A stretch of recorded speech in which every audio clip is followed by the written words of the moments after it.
This video is brought to you by AKSIAS. Good morning all of you. Welcome to AKS IAS. ఈరోజు మనము September 9కి సంబంధించి వివిధ వార్తాపత్రికల్లో వచ్చిన ముఖ్యమైన కరెంట్ అఫైర్స్ని ఒకసారి చూద్దాం.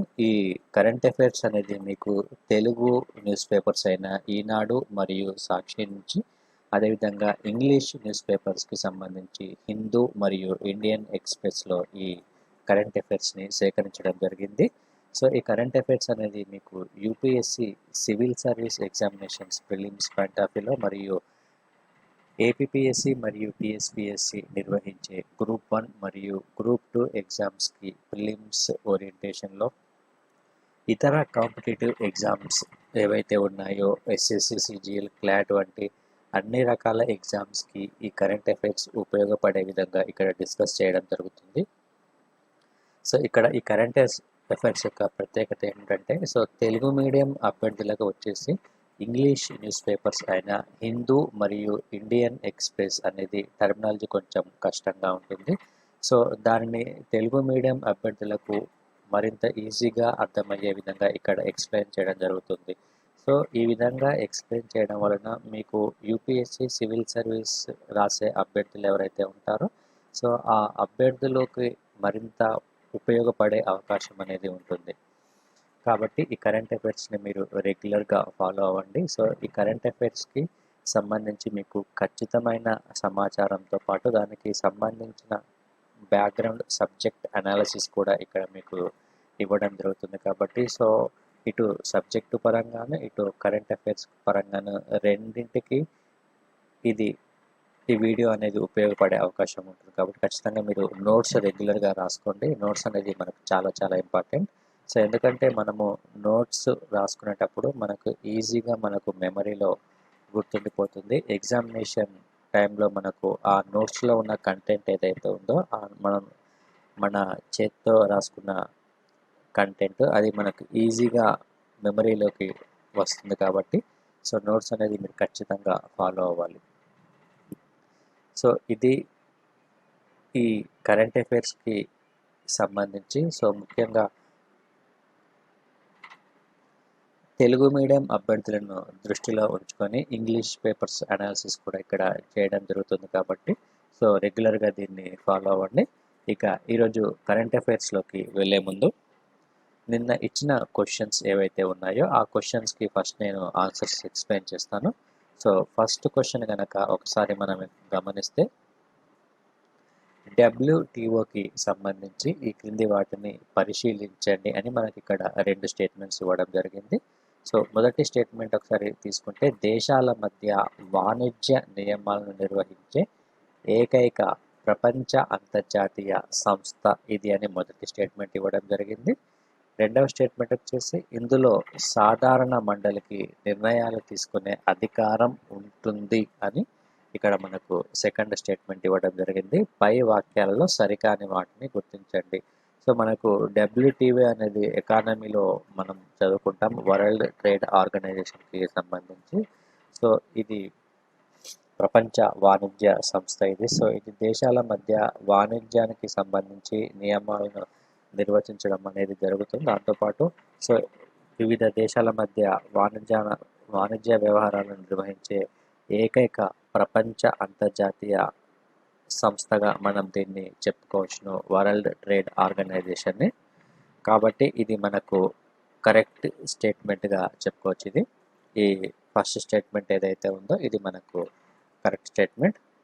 ఇక సెకండ్ స్టేట్మెంట్ కనుక చూసుకుంటే, ఇందులో సాధారణ మండలికి నిర్ణయాలు తీసుకునే అధికారం ఉంటుంది అని మనకి ఇక్కడ సెకండ్ స్టేట్మెంట్ ఇవ్వడం జరిగింది.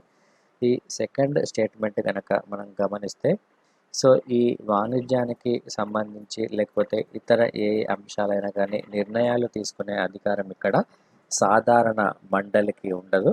సో ఇక్కడ డెసిషన్ మేకింగ్ బాడీ వచ్చేసి మినిస్ట్రల్ కాన్ఫరెన్స్ అనే ఒకటి ఉంటుంది, మినిస్టీరియల్ కాన్ఫరెన్స్.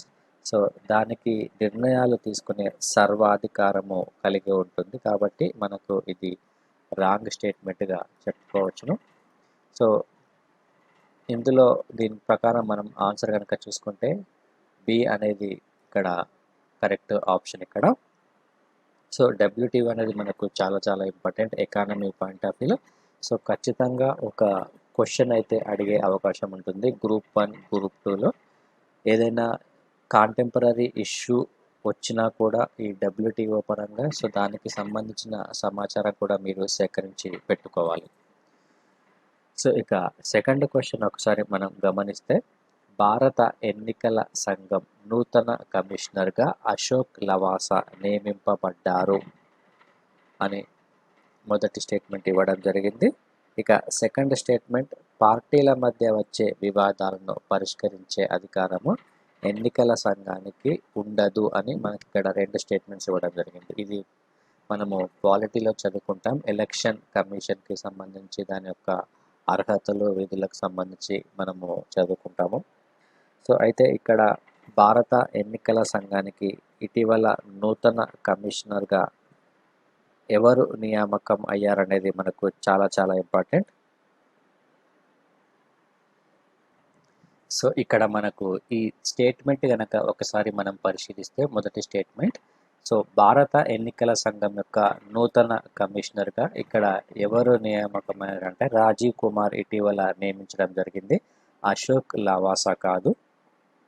సో కాబట్టి ఇది మనకు ఇక్కడ రాంగ్ స్టేట్మెంట్. సో పార్టీల మధ్య వచ్చే వివాదాలను పరిష్కరించే అధికారము ఎన్నికల సంఘానికి ఉండదు అని ఇక్కడ సెకండ్ స్టేట్మెంట్ ఇవ్వడం జరిగింది. సో ఇక్కడ ఈ సెకండ్ స్టేట్మెంట్ కనుక ఒకసారి మనం గమనిస్తే, మనకు ఈ ఎన్నికల కమిషన్కి సంబంధించిన విధులు అనేది మనకు చాలా చాలా ఇంపార్టెంట్.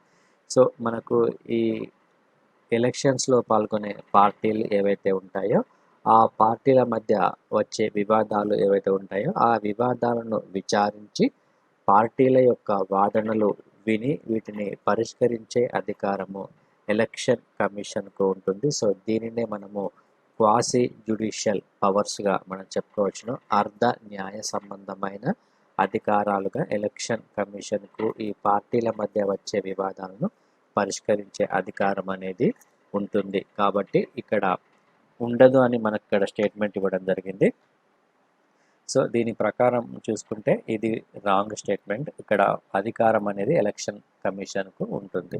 సో పై వాక్యాలలో సరికాని వాటిని గుర్తించండి. సో ఇక్కడ రెండు సరికాదు కాబట్టి సో మనకు ఇక్కడ ఆన్సర్ వచ్చేసి ఏ మరియు బి అనేది కరెక్ట్ ఆప్షన్గా మనం గుర్తుంచుకోవాలి. ఇక్కడ ఎలక్షన్ కమిషన్కి సంబంధించి ఇటీవల నూతన కమిషనర్గా నియమించడం జరిగింది కాబట్టి మనకు ఎగ్జామ్లో ఎలక్షన్ కమిషన్కి సంబంధించి క్వశ్చన్ అడిగే అవకాశం ఉంటుంది. కాబట్టి దానికి సంబంధించి కంప్లీట్ టాపిక్ అంతా ఒకసారి మీరు చూసుకోండి. ఇక ఎలక్షన్ కమిషన్కి వచ్చే అధికారాలు కూడా చాలా చాలా ఇంపార్టెంట్. సో ఇందులో మనకు పరిపాలన పరమైన విధులు అనేవి ఉంటాయి, మరియు సలహా విధులు మరియు అర్ధ న్యాయ సంబంధమైన అధికారాలు కూడా మనకు ఈ ఎలక్షన్ సంఘానికి ఉంటాయి. సో మనకు ఈ ఆర్టికల్ 324 సబ్ క్లాస్ 2 ప్రకారము ఎన్నికల కమిషన్ ఏదైతే ఉందో ఈ ఎన్నికల కమిషన్కి సంబంధించి ఒక ప్రధాన ఎన్నికల కమిషనర్ మరియు రాష్ట్రపతి నిర్ణయించిన సంఖ్యలో ఇతర ఎన్నికల కమిషనర్లు ఉండడం అనేది జరుగుతుంది. ఇక్కడ ఈ ఆర్టికల్ చాలా చాలా ఇంపార్టెంట్. ఆర్టికల్ 324 సబ్ క్లాస్ 2 దీని ప్రకారము ఇది గుర్తుంచుకోండి ఇక్కడ. అదేవిధంగా పార్లమెంట్ ఏదైనా చట్టం చేస్తే ఆ చట్టమునకు లోబడి ప్రధాన ఎన్నికల అధికారిని మరియు ఇతర ఎన్నికల అధికారులను రాష్ట్రపతి నియమించడం అనేది జరుగుతుంది. ఇది గుర్తుంచుకోండి. సో ఇది ఎన్నికల సంఘానికి సంబంధించి పూర్తి సమాచారము. ఇక నెక్స్ట్ క్వశ్చన్ చూద్దాం ఒకసారి. ఈ క్వశ్చన్ కనుక ఒకసారి మనం గమనిస్తే ఇది భౌగోళిక గుర్తింపు, జియోగ్రాఫికల్ ఇండికేషన్ అంటాం మనము. సో దానికి సంబంధించిన క్వశ్చన్ ఇది. సో ఇందులో మనకు 4 రకాల మిరప జాతులు ఇవ్వడం జరిగింది. సో అందులో మొదటిది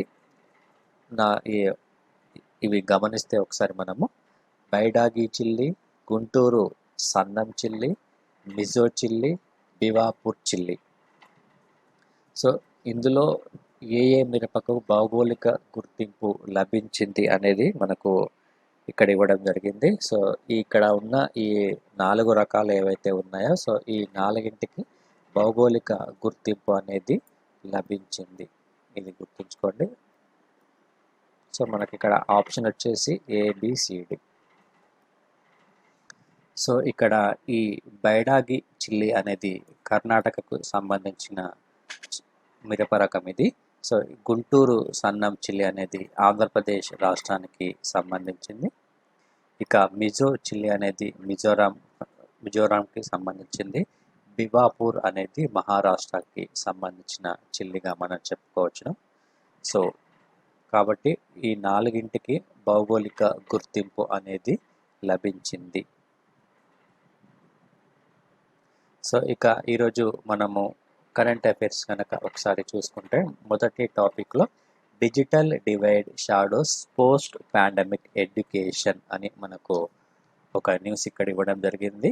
సో ప్రస్తుతం కరోనా వైరస్ కొనసాగుతున్న నేపథ్యంలో సో భారతదేశంలో క్రమక్రమంగా కేసుల సంఖ్య అనేది పెరుగుతుంది. సో ఇటువంటి పరిస్థితులలో ఎడ్యుకేషన్ ఇయర్ అనేది కొంత మేరకు సంక్షోభంలో ఉంది అని మనం చెప్పుకోవచ్చును. ఎందుకంటే సో యాక్చువల్గా మనకు జూన్ మాసంలో ఈ ఎడ్యుకేషన్ ఇయర్ అనేది స్టార్ట్ అవుతుంది. కానీ ఇప్పటి వరకు ఎడ్యుకేషన్ ఇయర్పై ఒక సందిగ్ధత పరిస్థితి అనేది నెలకొన్న నేపథ్యం ఉంది. సో ఇప్పటి వరకు దేశవ్యాప్తంగా ఈ స్కూల్స్ అనేవి ఇంకా స్టార్ట్ అవ్వలేదు. సో దానికి సంబంధించి ఈ ఆల్టర్నేటివ్గా ఈ ఆన్లైన్ ఎడ్యుకేషన్ వ్యవస్థను తీసుకురావడం జరిగింది. సో ఈ ఆన్లైన్ ఎడ్యుకేషన్ తీసుకురావడం కరెక్ట్ డెసిషన్ అయినప్పటికీ మన భారతదేశంలో ఎంతమందికి ఈ ఆన్లైన్ సౌకర్యము ఏ మేరకు ఉంది అనే అంశాలపై ఒక సర్వేని నిర్వహించడం అనేది జరిగింది. సో దానికి సంబంధించి సో ఇక్కడ మనకు ముఖ్యంగా డిజిటల్ డివైడ్ అనే పదాన్ని ఇక్కడ ఉపయోగించారు. డిజిటల్ డివైడ్ అనే పదాన్ని ఒకసారి మనం అర్థం చేసుకోవాలి.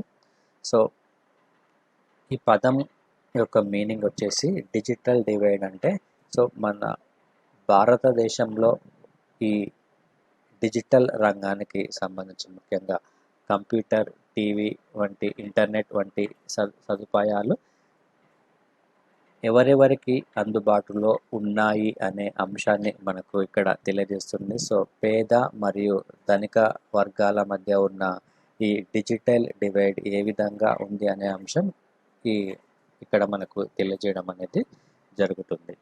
సో ఇక్కడ దీనికి సంబంధించి మనకు ఏ రాష్ట్రాల్లో ఏ విధంగా ఉంది అనేది ఒకసారి మనం చూసుకుందాం. So schools across the country now been closed for 6 months due to COVID-19. గత 6 నెలల కాలం నుంచి స్కూల్స్ అనేవి క్లోజ్ చేయడం అనేది జరిగింది. So for the child in urban Himachal Pradesh where internet penetration is higher than 70%, it likely means online schooling. So ఈ urban Himachal Pradesh ఏదైతే ఉందో ఈ అర్బన్ హిమాచల్ ప్రదేశ్లో ఈ ఇంటర్నెట్ సౌకర్యం అనేది 70%గా ఉంది. ఇక్కడ ఏది అర్బన్ ప్రాంతంలోనే ఇంటర్నెట్ సౌకర్యం ఎక్కువగా ఉంది అనేది మనకు ఇక్కడ తెలుస్తుంది. So for the child in rural Odisha, గ్రామీణ ప్రాంతంలో ఉండే ఒడిస్సాలో less than 6% of the households have internet facilities. Such options are out of the question. So ఈ గ్రామీణ ప్రాంతాలు ఒడిస్సా రాష్ట్రానికి సంబంధించి ఈ గ్రామీణ ప్రాంతాలలో 6% కంటే తక్కువగా ఈ ఇంటర్నెట్ సౌకర్యం అనేది ఉంది అని ఒక నివేదిక మనకు తెలియజేయడం అనేది జరిగింది. సో ఈ నివేదికను రూపొందించిన వారు నేషనల్ స్టాటిస్టికల్ ఆర్గనైజేషన్ NSO ఈ నివేదికను తయారు చేయడం అనేది జరిగింది. సో ముఖ్యంగా ఈ దేశంలో ఉన్న వివిధ రాష్ట్రాల్లో ఈ డిజిటల్ డివైడ్ ఏ విధంగా ఉంది అనే అంశంపై సో వీరు రాష్ట్రాల పరిధిలో మరియు నగరాలలో మరియు విలేజెస్లను ఆధారంగా తీసుకొని మరియు ఇన్కమ్ గ్రూప్స్ ఆదాయపు వర్గాల ఆధారంగా ఈ నివేదికను తెలియజేయడం అనేది జరిగింది. ఇక్కడ ఇన్కమ్ గ్రూప్స్ అనేది మనకు చాలా చాలా ఇంపార్టెంట్. ఎందుకంటే సో సాధారణంగా తక్కువ ఆదాయం ఉన్న వర్గాలలో ఈ ఇంటర్నెట్ మరియు టీవీ సౌకర్యం అనేది సో చాలా తక్కువగా ఉంటుంది. కాబట్టి ముఖ్యంగా గ్రామీణ ప్రాంతాల్లో ఈ ఇంటర్నెట్ సౌకర్యం చాలా తక్కువగా ఉంటుంది. సో కాబట్టి ఇక్కడ ఇన్కమ్ గ్రూప్స్ని కూడా తీసుకోవడం జరిగింది. So the survey on household social consumption related to the education was part of the NSO's 75th round. ఇది ఎన్ఎస్ఓకి సంబంధించి 75వ రౌండ్కి సంబంధించిన సర్వే. ఇది దేనికి సంబంధించి అంటే education, social consumption related to the education. So education మీద ఎంత మేరకు ఖర్చు చేస్తున్నారని ఒక సర్వేను వీరు నిర్వహించడం అనేది జరిగింది. So across the India only 1 in 10 house holds have a computer. ఇది గుర్తుంచుకోండి. సో 10 మందిలో ఒక్కరికి మాత్రమే కంప్యూటర్ అనేది అవైలబుల్గా ఉంది. సో అది డెస్క్టాప్ అయినా కావచ్చు, ల్యాప్టాప్ అయినా కావచ్చు, ట్యాబ్లెట్ అయినా కావచ్చు. So however, almost a quarter of all homes have internet facilities accessed via the fixed mobile network using any device including the smartphones. అంటే 1/4 వంతు ఇండ్లకు మాత్రమే ఇంటర్నెట్ సదుపాయం అనేది ఉందని ఈ సర్వే తెలియజేయడం అనేది జరుగుతుంది. So most of the internet enabled homes are located in cities. So ఈ ఇంటర్నెట్ సౌకర్యం ఉన్న గృహాలు ఏవైతే ఉన్నాయో అవి ఎక్కువగా నగరాల్లోనే విస్తరించి ఉన్నాయి. Where 42% have the internet access. So ఇక్కడ 42% ఇంటర్నెట్ సదుపాయం అనేది ఉంది. ఇన్ రూరల్ ఇండియా, గ్రామీణ భారతంలో only 15% are connected to the internet. So కేవలం 15% మందికి మాత్రమే ఈ ఇంటర్నెట్ సదుపాయం అనేది ఉంది. So the national capital has highest internet access with 55% of homes having the such facilities. So మన భారత రాజధాని అయిన ఢిల్లీలో హైయెస్ట్ ఇంటర్నెట్ యాక్సెస్ అనేది ఉంది. సో అందులో 55% హోమ్స్ ఏవైతే ఉన్నాయో సో వారికి ఈ సదుపాయాలు అనేవి ఉన్నాయని ఈ నివేదిక తెలియజేస్తుంది. Himachal Pradesh and Kerala are the only other states where more than half of all households have the internet. So Himachal Pradesh మరియు కేరళ రాష్ట్రాలు, ఈ 2 రాష్ట్రాలలో దాదాపుగా సగానికి పైగా ఇళ్లలో ఇంటర్నెట్ సదుపాయం అనేది ఉందని ఈ నివేదిక ప్రధానంగా తెలియజేస్తుంది. So Odisha where only 1 in 10 homes have the internet. So Odisha రాష్ట్రాన్ని కనుక తీసుకుంటే కేవలము 10 ఇండ్లలో ఒక ఇంటికి మాత్రమే ఇంటర్నెట్ సదుపాయం అనేది ఉంది. So there are 10 other states with less than 20% internet penetration. So దాదాపుగా మిగతా 10 రాష్ట్రాల్లో 20% కంటే తక్కువగా ఈ ఇంటర్నెట్ సదుపాయం అనేది ఉంది. అందులో కర్ణాటక కూడా, తమిళనాడు కూడా ఉన్నాయి ఈ 10 రాష్ట్రాలలో. సో ఈ కర్ణాటక, తమిళనాడులో మనకు ఎక్కువగా ఐటీ రంగం అనేది చాలా ఎక్కువగా ఉంటుంది. సో అటువంటి రాష్ట్రాలలో కూడా ఈ ఇంటర్నెట్ సౌకర్యం అనేది లెస్ దెన్ 20%గా ఉంది. అంటే మన భారతదేశంలో సో ఈ డిజిటల్ డివైడ్ అనేది చాలా ఎక్కువగా ఉంది అని మనకి ఇక్కడ ప్రధానంగా తెలుస్తుంది. సో దీనిని అధిగమించాల్సిన అవసరం అనేది ఉంది. ఎందుకంటే ప్రస్తుతం ఈ కరోనా వైరస్కి సంబంధించి స్కూల్స్ తెరవలేని పరిస్థితి ఉంది కాబట్టి సో ప్రతి ఒక్కరూ ఈ ఆన్లైన్ ఎడ్యుకేషన్కి సంబంధించి యాక్సెస్ అనేది ఉండాలి. సో దీనికి సంబంధించి ఇంకా మరికొన్ని విషయాలు కనుక చూస్తే the centre has directed state education departments to map online access available to all their students in order to adequately plan curriculum and teaching methods that can reach the students. So కేంద్ర ప్రభుత్వం రాష్ట్రాల విద్యా శాఖలు ఏవైతే ఉన్నాయో ఆ విద్యా శాఖల అందరికీ ఒక ఆదేశాలు జారీ చేయడం అనేది జరిగింది. సో అందరికీ ఈ ఆన్లైన్ క్లాసెస్ అవైలబుల్గా ఉండే విధంగా చూడాలని. సో ప్రస్తుతము తెలంగాణ రాష్ట్రంలో ఈ నెల నుంచి శాటిలైట్ టీవీ ద్వారా ఆన్లైన్ క్లాసెస్ అనేవి స్టార్ట్ అయ్యాయి. సో ఇది ఇంటర్నెట్ సౌకర్యము లేని ప్రాంతాల్లో సో దూరదర్శన్ మరియు యాదగిరి ఛానల్ ఏదైతే ఉందో సో ఆ ఛానల్స్ ద్వారా వారికి డైరెక్ట్గా లెసన్స్ చెప్పడం అనేది జరుగుతుంది. So of course having the internet access is no guarantee that one can use. So the NSO report shows that 20% of the Indians above the age of 5 years had a basic digital literacy, doubling to just 40% in the critical age group of 15 to 29 years.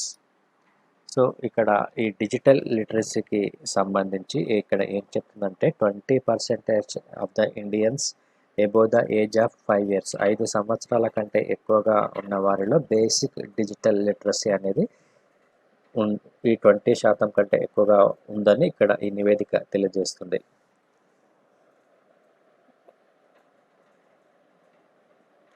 So 15 to 29 years మధ్య ఎవరైతే ఉన్నారో so వారికి internet literacy అనేది 40% ఉంది.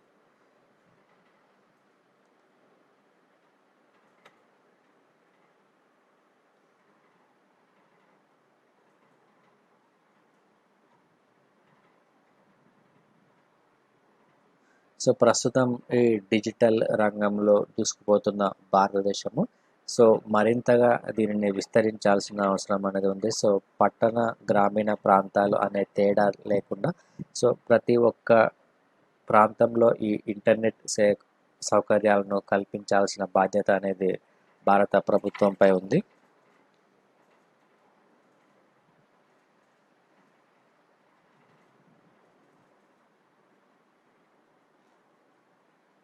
So అదేవిధంగా ఇక్కడ మరొక అంశం వచ్చేసి సెప్టెంబర్ 8 అనేది ఇంటర్నేషనల్ లిటరసీ డేగా గుర్తుంచుకోవాలి. సో అంతర్జాతీయ అక్షరాస్యత దినోత్సవం సెప్టెంబర్ 8కి సంబంధించి సో ఇక్కడ మరికొన్ని విషయాలు ఇవ్వడం జరిగింది. More than 1 in 5 Indians above 7 years still cannot read and right in any language. So ప్రతి 5గురిలో ఒకరు ఎవరైతే ఉన్నారో అతను సో 7 సంవత్సరాల పైబడిన వారు cannot read and right, so వారు చదవలేరు మరియు రాయలేరు అని ఒక నివేదిక తెలియజేయడం జరిగింది. Over the last decade literacy rates have increased from 71.7% to 77.7% with highest gains coming among the rural women. So ఇక్కడ లిటరసీ రేట్ అనేది గత 10 సంవత్సరాల్లో కనుక చూసుకుంటే 71.7% నుంచి 77.7% పెరిగింది అని. సో ఇది ఎక్కువగా రూరల్ ఉమెన్లో కొంచెం శాతం ఎక్కువగా ఉందని ఈ నివేదిక తెలియజేయడం అనేది జరుగుతుంది.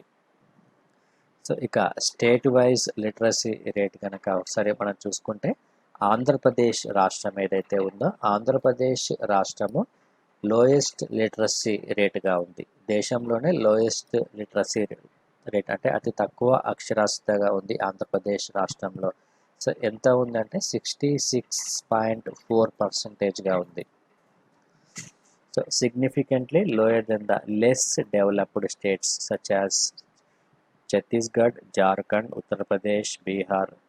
సో ఈ ఆంధ్రప్రదేశ్ కంటే మరింత తక్కువగా అభివృద్ధి చెందిన రాష్ట్రాలతో కంపేర్ చేసుకుంటే ఈ ఆంధ్రప్రదేశ్ యొక్క అక్షరాస్యత రేటు అనేది చాలా తక్కువగా ఉందని ఈ నివేదిక తెలియజేయడం జరుగుతుంది. సో ఛత్తీస్గఢ్లో చూసుకుంటే 77%గా ఉంది, జార్ఖండ్లో 74.3%గా ఉంది, ఉత్తరప్రదేశ్లో 73% ఉంది, బీహార్లో 70.9% ఉంది. So Kerala remains at the top of the pile with 96.2% literacies. Kerala రాష్ట్రంలో 96.2%గా అక్షరాస్యత రేటు అనేది ఉంది.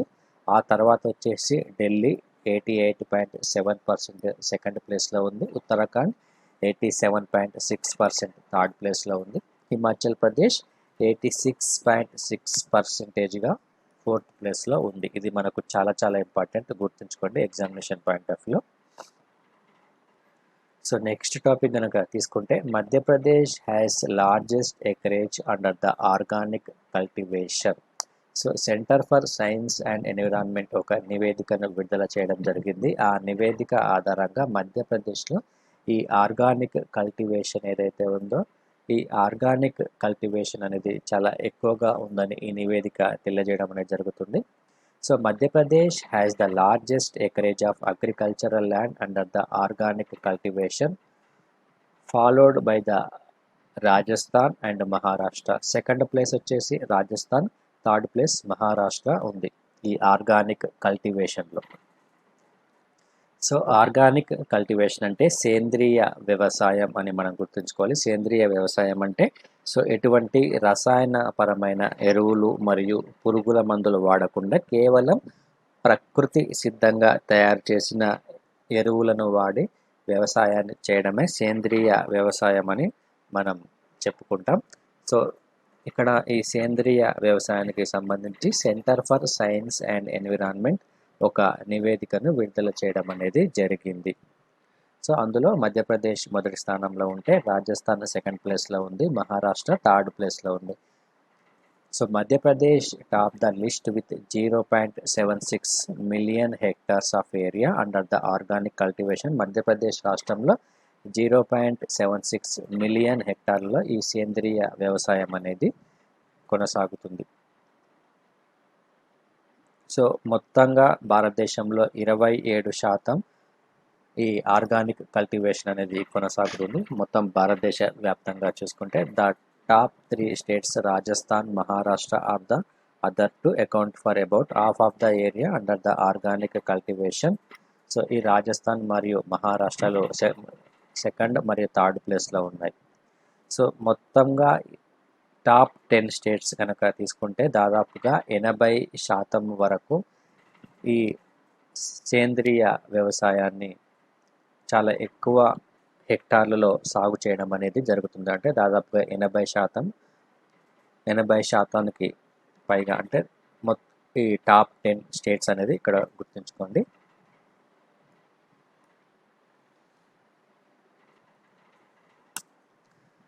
So at least 20 states have a policy, mission or act with regard to the organic farming.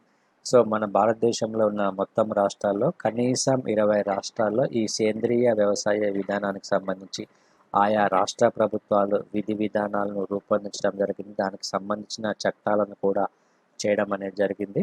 అయినప్పటికీ కొన్ని రాష్ట్రాలు ఆ చట్టాలను సక్రమంగా అమలు చేయడం లేదు అని, సో తద్వారా ఈ ఆర్గానిక్ ఫార్మింగ్ అనేది అనుకున్నంత మేరలో ఆశించిన మేరకు ఫలితం ఇవ్వలేదని కూడా ఒక నివేదిక తెలియజేయడం అనేది జరిగింది.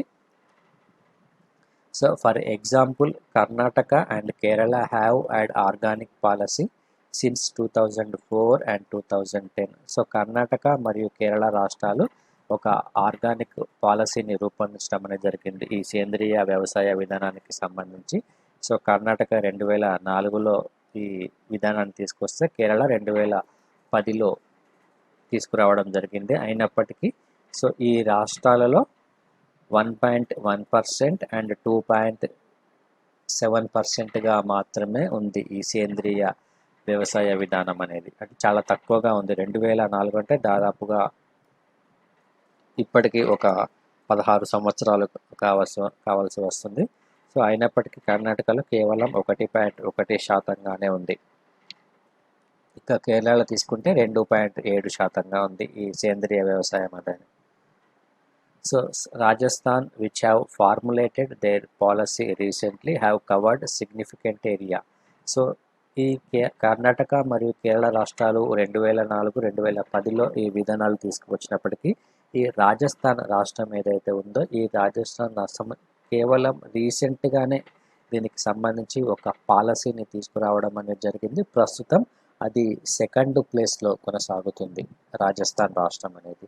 అంటే ఇక్కడ మనకి ఏం తెలుస్తుందంటే కేవలం పాలసీలను రూపొందించడమే కాదు, సో దానిని చిత్తశుద్ధితో అమలు చేయాల్సిన బాధ్యత అనేది ప్రభుత్వాలపై ఉంది అని ఇక్కడ మనకు విషయం తెలుస్తుంది. So only Sikkim has become fully organic. So Sikkim రాష్ట్రం ఏదైతే ఉందో ఆ సిక్కిం రాష్ట్రం పూర్తి సేంద్రియ వ్యవసాయ విధానాన్ని ఉపయోగిస్తున్న రాష్ట్రంగా మనం చెప్పుకోవచ్చును. Andhra Pradesh and Himachal Pradesh have committed to become 100% natural farming states by 2027 and 2022. So Andhra Pradesh మరియు హిమాచల్ ప్రదేశ్ రాష్ట్రాలు 100% ఈ సేంద్రియ వ్యవసాయ విధానం వైపు అడుగులు వేయనున్నాయి. సో దానికి సంబంధించి ఒక లక్ష్యాన్ని కూడా నిర్దేశించుకోవడం జరిగింది. ఆంధ్రప్రదేశ్ రాష్ట్రము 2027వ సంవత్సరం నాటికి హిమాచల్ ప్రదేశ్ 2022వ సంవత్సరం నాటికి కంప్లీట్ 100% సేంద్రియ వ్యవసాయ విధానాన్ని చేయనుందని ఇక్కడ ఒక లక్ష్యాన్ని నిర్దేశించుకోవడం జరిగింది. Kerala had aimed to become fully organic by 2020. Kerala 2020 కల్లా పూర్తి సేంద్రియ రాష్ట్రంగా మారనుందని ఒక లక్ష్యాన్ని నిర్దేశించుకోవడం జరిగింది. ఆల్రెడీ ప్రస్తుతం 2020 ఉంది. సో కేరళ అనేది ఆ స్థానాన్ని ఇంకా చేరుకోలేదు. సో ఇక నెక్స్ట్ టాపిక్ కనుక తీసుకుంటే 40% చిల్డ్రన్ నాట్ ఫుల్లీ వ్యాక్సినేటెడ్ అని ఒక నివేదిక తెలియజేస్తుంది. సో నేషనల్ స్టాటిస్టికల్ ఆర్గనైజేషన్ ఒక నివేదికను విడుదల చేయడం జరిగింది. సో ఈ వ్యాక్సినేషన్కి సంబంధించి ఎంతమందికి ఈ వ్యాక్సినేషన్ ఇచ్చారు అనేది ఈ నివేదిక యొక్క ప్రధానమైన లక్ష్యము. Almost all children in India are vaccinated against the tuberculosis and receive their birth dose of polio vaccine. 2 out of 5 children do not complete their immunization program. So మన భారతదేశ వ్యాప్తంగా ఈ వ్యాక్సిన్కి సంబంధించి ఈ ఇమ్యునైజేషన్ ప్రోగ్రామ్ ఏదైతే ఉందో ఈ ఇమ్యునైజేషన్ ప్రోగ్రాంలో మనకు సాధారణంగా పుట్టినప్పటి నుంచి వారికి ఈ ఇమ్యునైజేషన్ ప్రోగ్రామ్ అంటే లైక్ పోలియో చుక్కలు వ్యాక్సిన్స్ వంటివి ఇవ్వడం అనేది జరుగుతుంది. సో ముఖ్యంగా ఈ ట్యూబరోకులోసిస్ వ్యాధి రాకుండా ఈ ఇమ్యునైజేషన్ ప్రోగ్రామ్ అనేది కొనసాగుతుంది. అయితే ఇప్పటి వరకు మన భారతదేశ వ్యాప్తంగా సో ప్రతి 5గురిలో కేవలం సో ఇక్కడ 2 out of 5 చిల్డ్రన్ అంటే సో 5గురిలో కనీసం 2కి కూడా ఈ ఇమ్యునైజేషన్ ప్రోగ్రామ్ అనేది పూర్తి అవ్వలేదని ఈ నివేదిక తెలియజేస్తుంది. 2 out of 5 children do not complete their immunization program according to the health India report. Health in India అనే ఒక నివేదికను విడుదల చేయడం అనేది జరిగింది. సో దీన్ని విడుదల చేసింది ఎవరంటే నేషనల్ స్టాటిస్టికల్ ఆర్గనైజేషన్ ఈ నివేదికను విడుదల చేసింది. So most of these children remain unprotected against the measles and partially protected against A range of other diseases. So ముఖ్యంగా ఈ వ్యాక్సిన్ మనకు దేనికి ఇస్తాము? చిన్నపిల్లలో మిజిల్స్ అనే వ్యాధి అనేది ప్రబలకుండా ఈ వ్యాక్సిన్ అనేది ఇవ్వడం జరుగుతుంది. మిజిల్స్ అంటే తట్టు వ్యాధి. సో ఈ తట్టు వ్యాధి అనేది రాకుండా ఈ వ్యాక్సిన్ ప్రోగ్రామ్ అనేది కొనసాగుతుంది. So most of these children remain unprotected against the measles. So ఈ మిజిల్స్కి సంబంధించి వీరు అన్ప్రొటెక్టెడ్గా ఉన్నారని ఈ నివేదిక తెలియజేయడం అనేది జరుగుతుంది. సో మిగతా వ్యాధులు ఏవైతే ఉన్నాయో ఆ మిగతా వ్యాధులు కూడా సంభవించే అవకాశం అనేది ఉంది అని ఈ నివేదిక తెలియజేస్తుంది. అంటే పూర్తిగా ఈ వ్యాక్సినేషన్ అనేది కంప్లీట్గా జరగటం లేనందున సో వీరికి ఈ వ్యాధులు ప్రబలే అవకాశం ఉందని ఈ నివేదిక తెలియజేస్తుంది. So in the national capital less than half of all children have been given all 8 required vaccines. So మన భారతదేశ రాజధానిలో so less than half of the all children అంటే సగానికంటే తక్కువగా ఈ వ్యాక్సినేషన్ ప్రోగ్రామ్ అనేది జరిగింది. సో మనకు మొత్తంగా 8 రకాల వ్యాక్సిన్స్ ఇవ్వడం అనేది జరుగుతుంది పుట్టినప్పటి నుంచి. సో ఆ 8 రకాల వ్యాక్సిన్కి సంబంధించి కంప్లీట్ ఈ వ్యాక్సినేషన్ ప్రోగ్రామ్ కోర్స్ అనేది ఉంటుంది. ఆ కోర్స్ అనేది పూర్తిగా ప్రతి ఒక్క శిశువుకి ఖచ్చితంగా ఇవ్వాల్సిన అవసరం ఉంది. కానీ ప్రస్తుతం ఈ నేషనల్ క్యాపిటల్ ఢిల్లీలో సగానికి పైగా ఈ వ్యాక్సినేషన్ ప్రోగ్రామ్ అనేది పూర్తి అవ్వలేదు. సో ఇది ఎన్ఎస్ఎస్ఓ 75వ నివేదిక ఇది. So across the country only 59.2% of the children under the 5 years are fully immunised. So according to the NSO report కేవలము 59.2% మంది పిల్లలకు మాత్రమే ఫుల్లీ ఇమ్యునైజేషన్ ప్రోగ్రామ్ అనేది ఉందని ఇక్కడ ఈ నివేదిక తెలియజేస్తుంది. దేశవ్యాప్తంగా కేవలం 59.2% మందికి మాత్రమే ఈ ఫుల్లీ ఇమ్యునైజ్డ్ అని ఇక్కడ గుర్తుంచుకోవాలి మనం. అంటే 59.2% మందికి మాత్రమే ఈ రోగ నిరోధక శక్తి అనేది ఉంది. సో పూర్తి రోగ నిరోధక శక్తి అనేది ఉంది ఈ ఎన్ఎస్ఎస్ఓ నివేదిక ప్రకారం. అయితే ఈ నివేదిక ఈ హెల్త్ మేనేజ్మెంట్ ఇన్ఫర్మేషన్ సిస్టమ్ పోర్టల్లో ఉన్న నివేదికతో విభేదించడం అనేది జరుగుతుంది. ఎందుకంటే ఇక్కడ పర్సంటేజ్ అనేది ఒక రకంగా ఉంది, ఈ ఎన్ఎస్ఎస్ఓ నివేదిక ఇచ్చిన పర్సంటేజ్ అనేది ఒక రకంగా ఉంది. సో ఎన్ఎస్ఎస్ఓ ఇచ్చిన నివేదికలో 59.2% ఉంటే ఈ health management information system portal నివేదిక అనేది 86.7%గా చూపిస్తుంది. అంటే 86.7% మంది పూర్తి నిరోధక శక్తిని పొందారని ఈ నివేదిక తెలియజేయడం అనేది జరుగుతుంది.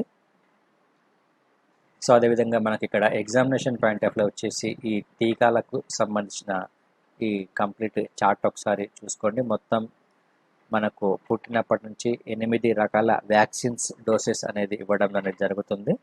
సో అందులో BCG polio birth dose, OP1, OPV2, OPV3, booster dose DPT1, DPT2, DPT3, booster dose measles వంటి వ్యాక్సిన్స్ ఇవ్వడం అనేది జరుగుతుంది. సో ఇక్కడ ఈ పర్సంటేజ్ కూడా ఇక్కడ ఇవ్వడం జరిగింది. ఏ వ్యాక్సిన్ ఎంత పర్సంటేజ్ మందికి ఇవ్వడం జరిగింది అనేది కూడా పర్సంటేజ్ వైజ్ ఇవ్వడం జరిగింది. ఈ టేబుల్ ఒకసారి చూసుకోండి ఇది. సో ఇక రాష్ట్రాల వారీగా చూసుకుంటే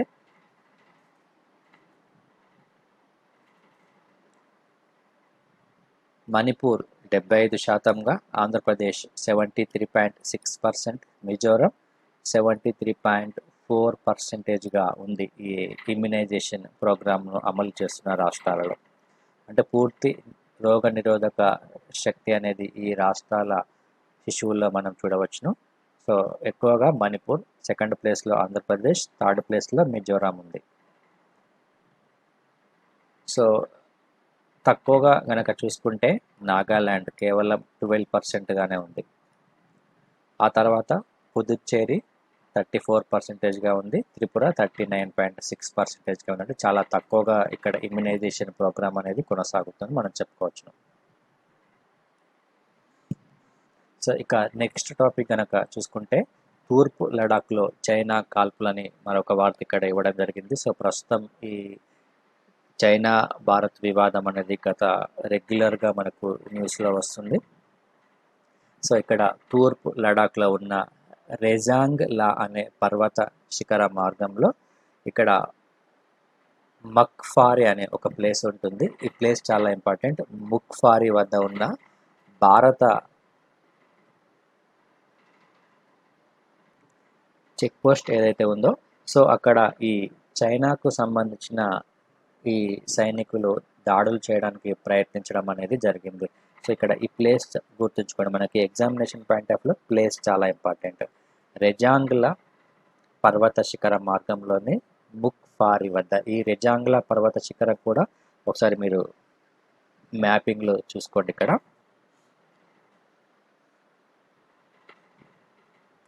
సో ఇక్కడ ఈ చైనా సైనిక దళాలు భారత దళంపై దాడి చేయడానికి ప్రయత్నించిన నేపథ్యంలో భారత దళాలు వాటిని ప్రతిఘటించడం అనేది జరిగింది. సో తీవ్రంగా ఎదుర్కోవడం అనేది జరిగింది. సో కొంత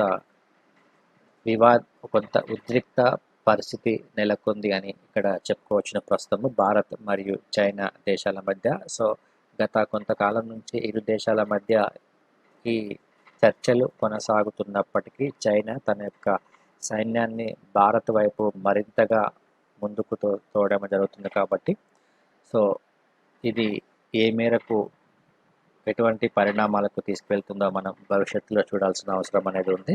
సో మనకి ఇక్కడ ఎగ్జామినేషన్ పాయింట్ ఆఫ్ వ్యూ వచ్చేసి ఇక్కడ ఎక్కడెక్కడ ఈ దాడులు జరిగాయి అనేది మనకు చాలా చాలా ఇంపార్టెంట్. సో గత 45 సంవత్సరాల తర్వాత ప్రస్తుతం ఇటువంటి దాడులు కొనసాగడం ఇదే మొదటిసారి అని కూడా మనం చెప్పుకోవచ్చును. సో భారత్ చైనా సరిహద్దుల మధ్య 45 ఏళ్ల తర్వాత మళ్ళీ ఇరు వర్గాల మధ్య ఈ ఘర్షణ వాతావరణం అనేది కొనసాగింది. సో 1975వ సంవత్సరం తర్వాత ఈ లైన్ ఆఫ్ యాక్చువల్ కంట్రోల్ ఏదైతే ఉందో, ఈ లైన్ ఆఫ్ యాక్చువల్ కంట్రోల్ వెంబడి తుపాకీల మోత వినబడడం ఇదే తొలిసారి అని కూడా మనం చెప్పుకోవచ్చును. 1962లో చైనాతో యుద్ధం జరిగింది. సో ఆ యుద్ధం తర్వాత భారతదేశము ఓటమి చెందడం అనేది జరిగింది. అక్కడ అక్సాయ్ చిన్ అనే ప్రాంతాన్ని ఆక్రమించుకోవడం జరిగింది. సో ఆ తర్వాత 1967లో మళ్ళీ భారత్లో సిక్కింపై దురాక్రమణకు దిగడం జరిగింది. కానీ సో అప్పుడు మన భారత సైన్యము చైనాను ధీటుగా ఎదుర్కోవడం జరిగింది. సో ఇరువైపులా హోరాహోరీ పోర్ అనేది కొనసాగింది. సో 1975 సంవత్సరంలో అరుణాచల్ ప్రదేశ్ సరిహద్దులో ఉన్న తులుంగ్ లా అనే ప్రాంతం సమీపంలో సో ఇక్కడ అస్సాం రైఫిల్స్ ఉంటాయి. ఈ అస్సాం రైఫిల్స్పై చైనా కాల్పులు చేయడం అనేది జరిగింది 1975లో. ఎక్కడ అంటే తులుంగ్ లా అనే ప్రాంతంలో. సో అప్పుడు భారత సైనికులు కూడా చనిపోవడం అనేది జరిగింది 1975లో.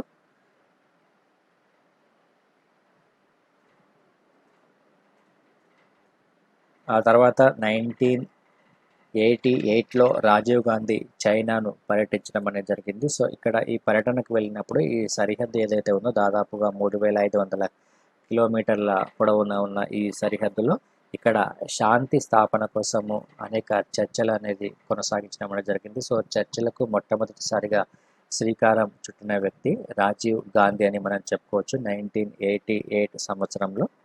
ఆ తర్వాత 1993, 1996, 2005, 2012, 2013లో అనేక రకమైన ఒప్పందాలు జరిగాయి భారత్ మరియు చైనాకు మధ్య. సో 1996లో జరిగిన ఒప్పందంలో ఉన్న ఆర్టికల్ 6 ప్రకారము ఇరు పక్షాలు వాస్తవాధీన రేఖ వెంబడి 2 కిలోమీటర్ల వరకు కాల్పులు మరియు ఎటువంటి పేలుళ్లకు పాల్పడకూడదనే ఒక నిబంధనను కూడా చేర్చడం అనేది జరిగింది 1996లో జరిగిన ఒక ఒప్పందంలో.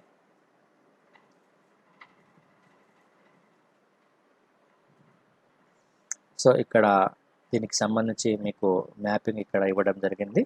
సో ఇక్కడ ప్రస్తుతం ఈ సరస్సు ఇది ప్యాంగాంగ్ సో సరస్సు ఇది. సో ఇక్కడ తకుంగ్ అనే ప్లేస్ ఉంటుంది. సో మనకి ఇక్కడనే ఈ ఫింగర్స్ అనేవి ఉంటాయి. సో ప్రస్తుతం ఈ కాల్పులు ఎక్కడ జరిగాయంటే ఈ రెజాంగ్లా, ఇక్కడ మనకు ఈ మ్యాపింగ్ చూసుకోండి రెజాంగ్లా అని, ఇక్కడ ప్రస్తుతం ఈ కాల్పులు అనేవి జరిగాయి. సో గతంలో మనకు ఈ స్పాంగర్ లేక్ అనేది కూడా మనకు వార్తల్లో వచ్చింది. సో ఇది కూడా ఒకసారి చూసుకోండి. చుషుల్ సెక్టార్ ఇక్కడ ఉంటుంది ఇది.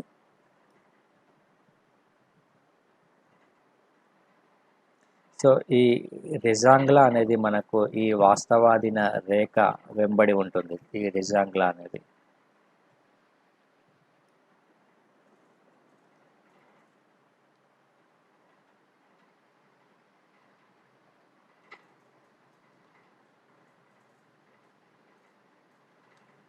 సో దానికి సంబంధించి మరొక వార్త ఇక్కడ ఇవ్వడం జరిగింది. సో ఇక్కడ లైన్ ఆఫ్ యాక్చువల్ కంట్రోల్, వాస్తవాధీన రేఖ ఏదైతే ఉందో ఆ వాస్తవాధీన రేఖను మార్చే కుట్రలో భాగంగా చైనా తన యొక్క సైన్యాన్ని మరింత ముందుకు తీసుకురావడం జరుగుతుంది భారత్ వైపు. సో ఇక్కడ మనకు ఆల్రెడీ మీకు ఎక్స్ప్లెయిన్ చేయడం జరిగింది ఈ వాస్తవాధీన రేఖ ఏ విధంగా ఉంటుందనేది. ఇక్కడ చుషుల్ సెక్టార్ మరియు ఇక్కడ ఈ ప్యాంగాంగ్ సరస్సు ఏదైతే ఉందో ఆ సరస్సు వెంబడి ఈ వాస్తవాధీన రేఖ అనేది వెళ్తుంది. ఈ విధంగా ఇక్కడ ఈ విధంగా ఈ వాస్తవాధీన రేఖ అనేది ఈ విధంగా వెళ్తుంది. సో ఇక్కడ మనకు ఈ ఫింగర్ 8s అనేవి మన భారతదేశ ఆధీనంలో ఉంటాయి. ఇక్కడ ఫింగర్ 8s అనేవి ఉంటాయి ఇక్కడ. సో ఈ ఫింగర్ 8స్లో ఈ మొత్తం 8 వరకు చైనా, ఈ ఫింగర్ 8 ప్రాంతంలో చైనా ఉండేది. ప్రస్తుతం ఈ చైనా దాదాపుగా 8 కిలోమీటర్లు ముందుకు వచ్చి ఫింగర్ 4 వరకు రావడం జరిగింది. సో ఫింగర్ 4 వరకు వచ్చిన తర్వాత ఇక్కడ లైన్ ఆఫ్ యాక్చువల్ కంట్రోల్ అనేది ఉంటుంది. సో ఈ ఫింగర్ 4 నుంచే ఈ లైన్ ఆఫ్ యాక్చువల్ కంట్రోల్ వెళ్తుంది. సో ఈ ఫింగర్ 4 నుంచి దాటే ప్రయత్నాలు చేస్తుంది ప్రస్తుతం చైనా. సో అందులో భాగంగానే ప్రస్తుతం ఇక్కడ మనకు ఈ ఫింగర్ 4 అంటే ఇక్కడ ఉంటుంది కదా ఇది. సో అక్కడ సరిహద్దులో ఉన్న ఈ రెజింగ్లా అనే ప్రాంతం ఏదైతే ఉందో సో ఆ రెజింగ్లా అనే ప్రాంతంలో ప్రస్తుతం దాడులు అనేది చేయడం జరిగింది. ఇక్కడ ఇది మీరు చాలా జాగ్రత్తగా చూసుకోండి. ఈ మ్యాపింగ్ అనేది మనకి ఎగ్జామ్లో ఇంపార్టెంట్. ప్లేసెస్ చాలా చాలా ఇంపార్టెంట్.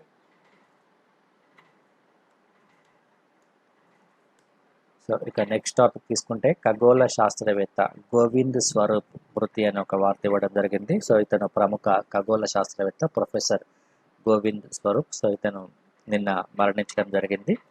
సో మన భారతదేశంలోని ప్రఖ్యాత రేడియో ఖగోళ శాస్త్రవేత్తల్లో ఇతను ఒక ప్రముఖమైన శాస్త్రవేత్తగా మనం చెప్పుకోవచ్చును. సో ఇతను రేడియో ఖగోళ శాస్త్ర రంగంలో అనేక కృషి చేయడం అనేది జరిగింది. సో ఇతని ఆధ్వర్యంలో ఊటీ జిఎంఆర్టీ టెలిస్కోప్లు రూపుదిద్దుకోవడం జరిగింది. ఊటీ జిఎంఆర్టీ టెలిస్కోప్లు. సో ఈ టెలిస్కోపుల కారణంగా భారత్ ఈ రంగంలో ప్రపంచ స్థాయి దేశాల సరసన చోటును సంపాదించుకోవడం జరిగింది. సో ఇతనికి పద్మశ్రీ మరియు భట్నాగర్ అవార్డును కూడా ప్రదానం చేయడం అనేది జరిగింది. సో ఈ అవార్డ్స్ గుర్తుంచుకోండి, పద్మశ్రీ మరియు Bhatnagar awards.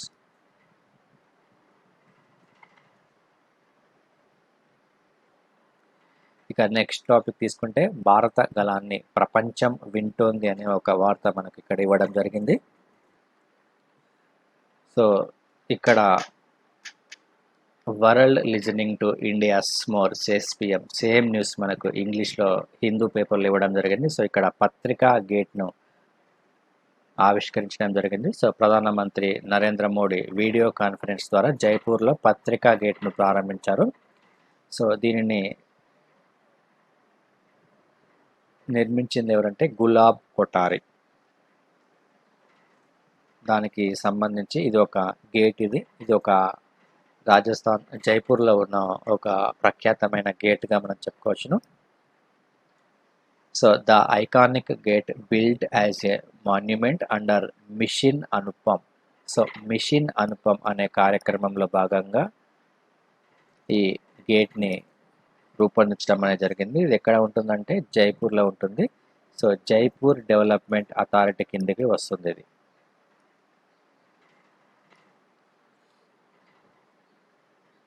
So inaugurating the Patrika Gate constructed here by the Rajasthan Patrika Group Publications through the video conference. Rajasthan పత్రికా గ్రూప్ ఆఫ్ పబ్లికేషన్స్ ఏదైతే ఉందో ఆ గ్రూప్ దీన్ని నిర్మించడం అనేది జరిగింది.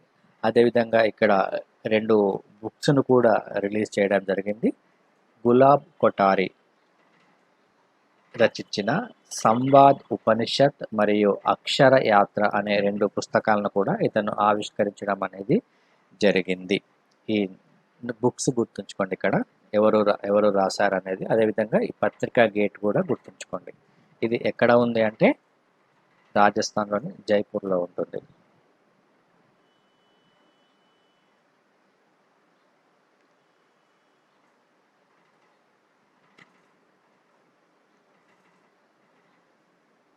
సో ఇటీవల జైపూర్ను యునెస్కో ఒక వారసత్వ నగరంగా కూడా గుర్తించడం అనేది జరిగింది.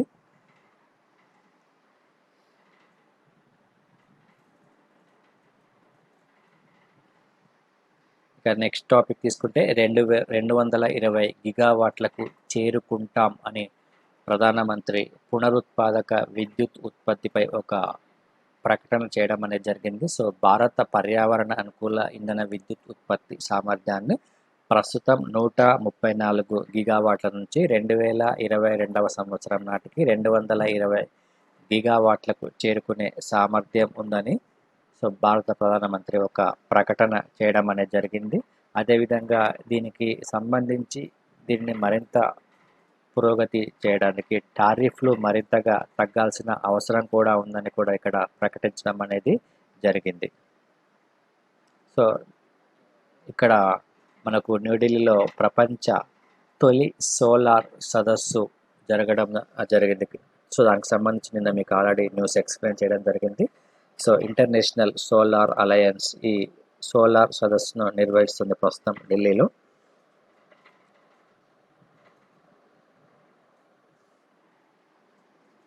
సో ఇక నెక్స్ట్ టాపిక్ తీసుకుంటే ఇది ఆంధ్రప్రదేశ్ రాష్ట్రానికి సంబంధించింది. నిర్దిష్ట సమయంలో సేవలు అని.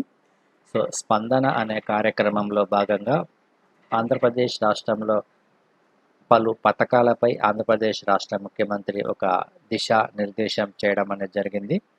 సో అందులో భాగంగానే నిర్దిష్ట సమయంలో సేవలు జరగాలని chief minister is with you అనే ఒక కార్యక్రమాన్ని కూడా ఏర్పాటు చేయడం అనేది జరిగింది.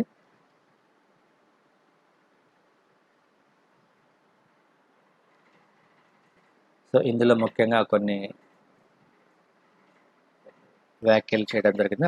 అది కనుక ఒకసారి మనం చూసుకుంటే, సో గ్రామ మరియు వార్డు సచివాలయాల్లో ఉన్న సేవలు ఏవైతే ఉన్నాయో అందులో ఉన్న ప్రతి సేవకు ఒక నిర్దిష్ట సమయం పెట్టామని, సో ఆ సమయంలోగా పూర్తి అవుతున్నాయా లేదా అనే విషయాన్ని కలెక్టర్లు మరియు జేసీలు పర్యవేక్షించాలని ముఖ్యమంత్రి ఆదేశించడం అనేది జరిగింది. ఇక్కడ పర్యవేక్షణ అనేది చాలా చాలా ఇంపార్టెంట్. సో ప్రతి గ్రామంలో కొన్ని నిర్దిష్టమైన సేవలు ఉంటాయి. ఆ సేవలకు సంబంధించి సో ఒక పర్టికులర్ టైం అనేది ఉంటుంది.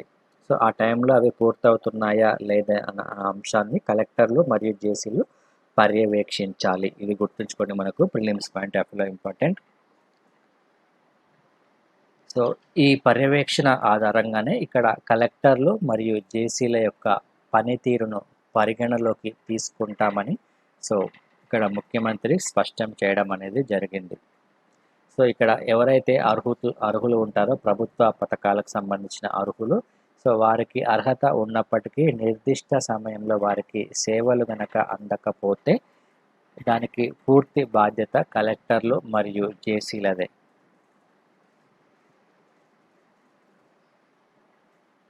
సో కలెక్టర్లు వారానికి 2 సార్లు ఈ గ్రామ సచివాలయాలకు ఖచ్చితంగా వెళ్ళాలని, సో వారానికి 4 సార్లు జేసీలు మరియు వార్డు గ్రామ సచివాలయాలను సందర్శించాలని ఇక్కడ ఒక దిశానిర్దేశం చేయడం అనేది జరిగింది. ఇది గుర్తుంచుకోండి, కలెక్టర్లు ఎన్నిసార్లు వెళ్ళాలంటే 2 సార్లు, వారానికి 2 సార్లు గ్రామ సచివాలయానికి వెళ్ళాలి.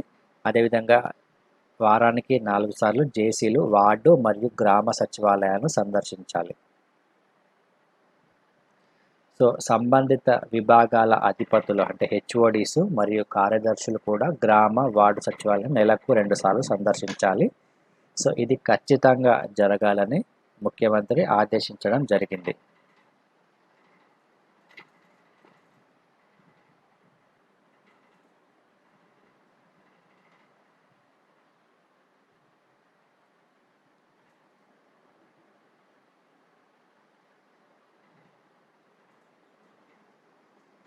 ఇక నెక్స్ట్ టాపిక్ కనుక తీసుకుంటే రెవెన్యూ కోర్టులో రద్దు అనే ఒక వార్త మనకు కనిపిస్తుంది. సో ROR 2020 చట్టంతో రెవెన్యూ సంస్కరణలకు తెలంగాణ రాష్ట్ర ప్రభుత్వం మరికొన్ని చర్యలు తీసుకొని ఉంది. ఇందులో భాగంగా సో ఇది కేవలం ఒక అంచనా మాత్రమే, కానీ ఇది ఫైనల్ డెసిషన్ కాదు ఇది. సో ల్యాండ్ ట్రిబ్యునల్ను ఏర్పాటు చేయాలని తెలంగాణ రాష్ట్ర ప్రభుత్వం ఆలోచిస్తుంది. సో ప్రస్తుతం ఉన్న రెవెన్యూ కోర్టులు ఏవైతే ఉన్నాయో ఆ రెవెన్యూ కోర్టులను రద్దు చేసి వాటి స్థానంలో ల్యాండ్ ట్రిబ్యునల్స్ను ఏర్పాటు చేయాలని ఆలోచిస్తుంది తెలంగాణ రాష్ట్ర ప్రభుత్వం. ఇది ఇంకా ఫైనలైజ్ అవ్వలేదు. ఫైనలైజ్ అయిన తర్వాత ఒకసారి మనం చూద్దాం. సో దానికి సంబంధించి వార్త వచ్చింది కాబట్టి సో ఆ వార్తలో ఉన్న ముఖ్యమైన అంశాలు ఒకసారి చూద్దాం.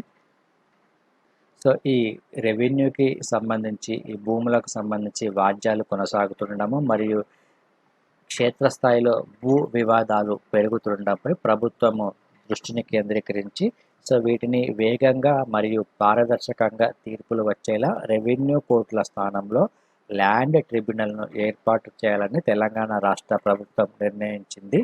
సో జిల్లాకు 1 చొప్పున రాష్ట్రంలో 33 జిల్లాల్లో వీటిని నెలకొల్పుతారు.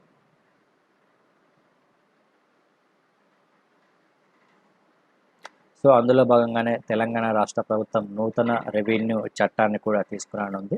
సో ఈ నూతన రెవెన్యూ చట్టాన్ని అసెంబ్లీలో ప్రవేశపెట్టింది. సో ఆ రెవెన్యూ చట్టం వచ్చిన తర్వాత దానికి సంబంధించి పూర్తి వివరాలు ఒకసారి చూద్దాం. ఇక నెక్స్ట్ రాష్ట్ర ఎన్నికల కమిషనర్గా పార్థసారథి తెలంగాణ రాష్ట్రానికి సంబంధించిన అంశం ఇది. సో విశ్రాంత IAS అధికారి సి పార్థసారథి రాష్ట్ర ఎన్నికల సంఘం కమిషనర్గా నియమితులయ్యారు. జస్ట్ ఇది prelims point of view important, గుర్తుంచుకోండి. సో ఇతని యొక్క పదవీ కాలం వచ్చేసి 3 సంవత్సరాలుగా ఉంటుంది. సో ప్రస్తుతం నాగిరెడ్డి ఎవరైతే ఉన్నారో అతను పదవి విరమణ చేసిన తర్వాత ఈ పోస్ట్ అనేది ఖాళీగా ఉంది. సో ఆయన స్థానంలో పార్థసారథి బాధ్యతలు చేపట్టనున్నారు.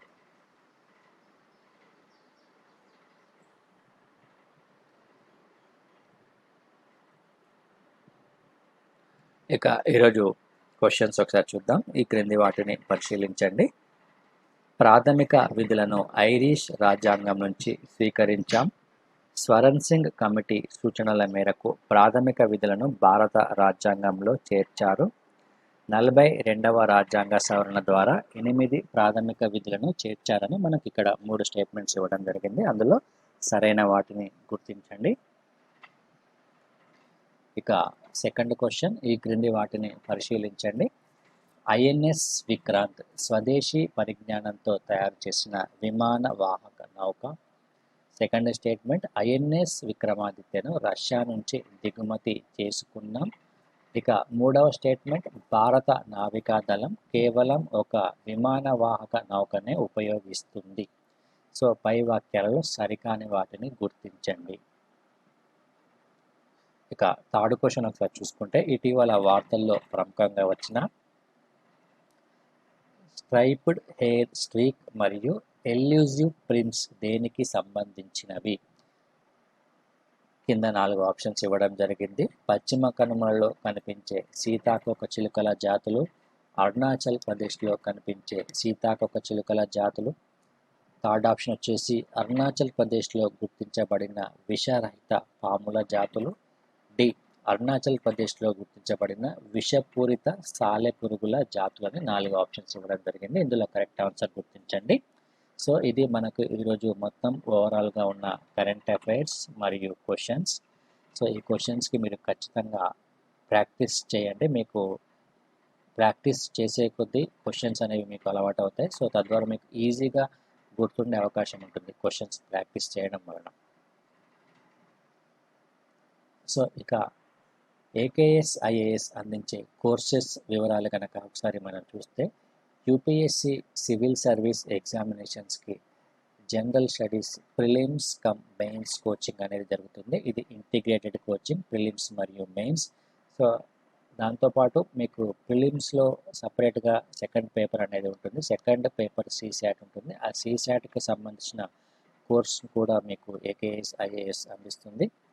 ఇక ఆప్షనల్ సబ్జెక్ట్స్ కనుక ఒకసారి తీసుకుంటే, ఈ ఆప్షనల్ సబ్జెక్ట్లో మనకు ముఖ్యంగా sociology, anthropology, political science, public administration, geography, Telugu literature వంటి సబ్జెక్ట్స్ని మీకు ఇవ్వడం జరుగుతుంది. సో ఈ ఆప్షనల్ సబ్జెక్ట్ సంబంధించి ఆయా ఆప్షనల్లో ఎక్స్పర్ట్స్ అయిన వారిచే ఈ కోచింగ్ అనేది మీకు అందజేయడం జరుగుతుంది. ఇక టెస్ట్ సిరీస్ కనుక తీసుకుంటే, టెస్ట్ సిరీస్ అనేది మనకు చాలా చాలా ఇంపార్టెంట్. సో మనము ఎంత చదివినా కానీ మనం చదివింది ఎంతవరకు గుర్తుంచుకున్నాం, సో ఎంత మేరకు మనకు పెర్ఫార్మెన్స్ అనేది ఎగ్జామినేషన్లో చూపిస్తున్నాం అనే అంశాలను మనం మన సొంతంగా ఒక అనాలిసిస్ చేసుకోవడానికి టెస్ట్ సిరీస్ అనేది చాలా చాలా ఇంపార్టెంట్. సో మనం డైరెక్ట్గా యూపీఎస్సీ సివిల్ సర్వీస్ ఎగ్జామినేషన్ రాయడం వలన ఎటువంటి లాభం అనేది ఉండదు. సో అంతకుముందు మనం ఖచ్చితంగా ఈ టెస్ట్ సిరీస్ ప్రాక్టీస్ చేయాల్సిన అవసరం ఉంటుంది. ఖచ్చితంగా ప్రాక్టీస్ చేస్తేనే మనకు మెయిన్స్ సివిల్స్ డైరెక్ట్ ఎగ్జామ్లో మంచి స్కోర్ రావడానికి అవకాశం ఉంటుంది. కాబట్టి టెస్ట్ సిరీస్ని మీరు ఖచ్చితంగా జాయిన్ అవ్వాలి. ఈ టెస్ట్ సిరీస్ అనేది మనకు ప్రిలిమ్స్ మరియు మెయిన్స్ టెస్ట్ సిరీస్ అనేది ఉంటుంది. ప్రిలిమ్స్కి సంబంధించి సో జనరల్ స్టడీస్ మరియు సీశాట్ పేపర్స్ ఉంటాయి. సో మెయిన్స్లో జనరల్ స్టడీస్ అన్ని పేపర్స్కి టెస్ట్ సిరీస్ అనేది మీకు అవైలబుల్గా ఉంటుంది. సో ఈ టెస్ట్ సిరీస్ ఏదైతే ఉందో, ఈ టెస్ట్ సిరీస్ అనేది మనకు ఆయా సబ్జెక్ట్స్ ఎక్స్పర్ట్స్ ఎవరైతే ఉన్నారో ఆ సబ్జెక్ట్ ఎక్స్పర్ట్స్తో క్వశ్చన్స్ అనేది ఫ్రేమ్ చేయడం అనేది జరుగుతుంది. కాబట్టి మీకు ఆ సబ్జెక్ట్కి సంబంధించి పూర్తి నాలెడ్జ్ వచ్చేలా ఈ టెస్ట్ సిరీస్ అనేది ఉంటుంది. కాబట్టి టెస్ట్ సిరీస్ని ఖచ్చితంగా ఎన్రోల్ చేసుకోండి. ఇక రాష్ట్ర స్థాయి పబ్లిక్ సర్వీస్ కమిషన్ ఏపీపీఎస్సి మరియు టీఎస్పీఎస్సి నిర్వహించే గ్రూప్ 1 మరియు గ్రూప్ 2 ఎగ్జామ్స్కి సంబంధించి తెలుగు మరియు ఇంగ్లీష్ మీడియంలో మీకు కోచింగ్ అందజేయడం జరుగుతుంది. ఈ కోచింగ్తో పాటు మీకు టెస్ట్ సిరీస్ కూడా కండక్ట్ చేయడం జరుగుతుంది. టెస్ట్ సిరీస్ అనేది మీకు సబ్జెక్టు పరంగా ఉంటుంది మరియు కరెంట్ అఫైర్స్ పరంగా ఈ టెస్ట్ సిరీస్ అనేది కండక్ట్ చేస్తాము. సో మీకు ప్రస్తుతం ఆన్లైన్ కోచింగ్ అనేది కొనసాగుతుంది గ్రూప్ 1 మరియు గ్రూప్ 2కి సంబంధించి. ఇక నెక్స్ట్ ఏపీపీఎస్సి గ్రూప్ 1 టెస్ట్ సిరీస్కి సంబంధించి సో నెక్స్ట్ మనకు జరగబోయే గ్రూప్ 1 మెయిన్స్ ఎగ్జామ్స్ ఏవైతే ఉన్నాయో సో ఆ ఎగ్జామ్స్ని దృష్టిలో ఉంచుకొని మొత్తం 25 టెస్టులతో ఒక టెస్ట్ సిరీస్ని రూపొందించడం అనేది జరిగింది. ఇందులో మీకు సెక్షన్ వైజ్ టెస్ట్లతో పాటు కంప్లీట్ గ్రాండ్ టెస్ట్లను కూడా మీకు ఇవ్వడం జరుగుతుంది. సో కాబట్టి ఈ టెస్ట్ సిరీస్ సంబంధించి మీరు పూర్తి వివరాల కోసము మరియు ఈ కోర్సెస్కి సంబంధించిన వివరాల కోసము 8448449709 అనే నెంబర్కి కాల్ చేస్తే మీకు పూర్తి సమాచారం అనేది అవైలబుల్గా ఉంటుంది. సో అదేవిధంగా ఈ కోర్స్ డీటెయిల్స్ మరియు కోర్స్కి సంబంధించిన వీడియోస్ మెటీరియల్ ఏదైనా కావాలి అనుకుంటే మీరు గూగుల్ ప్లే స్టోర్ నుంచి AKS IAS ఎడ్యునేషన్ అనే యాప్ను డౌన్లోడ్ చేసుకోండి. సో ఒకసారి మీరు ఈ యాప్ను డౌన్లోడ్ చేసుకున్న తర్వాత మీకు పూర్తి సమాచారం అనేది అక్కడ అవైలబుల్గా ఉంటుంది. సో డైలీ నేను చెప్పే కరెంట్ అఫైర్స్ ఏదైతే ఉంటుందో ఆ కరెంట్ అఫైర్స్కి సంబంధించిన PDF కూడా మీకు అవైలబుల్గా ఉంటుంది. సో ఇది మనకి ఈరోజు ఓవరాల్గా ఉన్న కరెంట్ అఫైర్స్. ఈ కరెంట్ అఫైర్స్ మీకు డైలీ అప్డేట్ కావాలంటే AKS IAS యూట్యూబ్ ఛానల్ని సబ్స్క్రైబ్ చేసుకోండి. Thank you friends, thank you. This video is brought to you by AKS IAS.